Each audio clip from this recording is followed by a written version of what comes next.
I did the estate of Irvin Willett because I knew his son, and I found his film vault in West Hollywood, right near the Strip. That's where Harper House was, where his home. I looked in there and I found the 4 films he made with the Willett Film Company. Now, who is Willett? I'm taking off on this tangent because it all relates to Westerns and the pioneering of Poverty Row in Hollywood. Doc Willett, Carl Doc Willett, his older brother, was one of the founders of Technicolor. Okay? So they formed their own company called Willett Productions in 1919. And Willett, who did they work for? Thomas Ents. They knew William S. Hart. They knew all these people. They formed their own company and they built Harry Oliver, the first art director to win an Academy Award, a little kind of fantasy architecture, kind of a studio, which is today known as the Witch's House of Beverly Hills. And he also designed Harry Oliver designed the Van de Kamp windmills, which was a famous site in Los Angeles for years. So Irvin Willett knew Joe Rock. They all knew each other. And I was brought in after Willett died to help secure what's in the house. What year was that? I think it was in the late 70s, early 80s, I believe. And the 4 films that you discovered, those were the films they been preserved? They were the negatives, original negative, in wooden boxes. They were breathing, nitrate, mint condition. And then I found Wander of the Wasteland. In color? I'm going to be the king of Hollywood. It was in a metal can. So opened it up, it was ruined. It was half goo and half powder.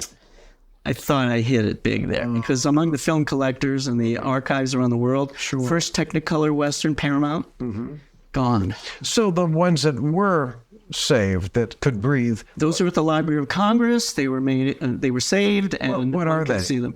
One was called Down Home, and the 3 other titles, Partners of the Tide, and a couple other ones. But they weren't Westerns. No, they were not Westerns. But Irvin Willett did Westerns, a lot of them. And over the years, for Paramount, et cetera, et cetera.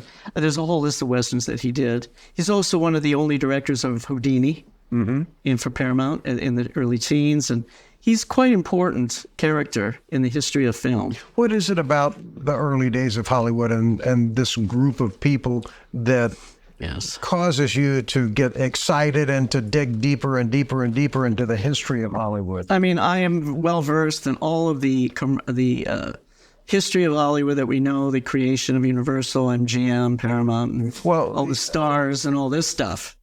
And then I did as well. One of Marc's books, and you've done about 30 of these, haven't you? Yeah. And they're all filled with rare photos and just terrific. Well, my specialty is real history and film history and how they intertwine like this. And it's so interesting. I mean, we got Buffalo Bill and all these people, Tim McCoy, they were real Westerners. Then you have stage people becoming Westerners.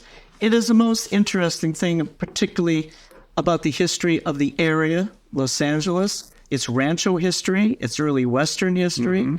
I have a picture of downtown L.A. in 1881, I think, and there's a giant sign.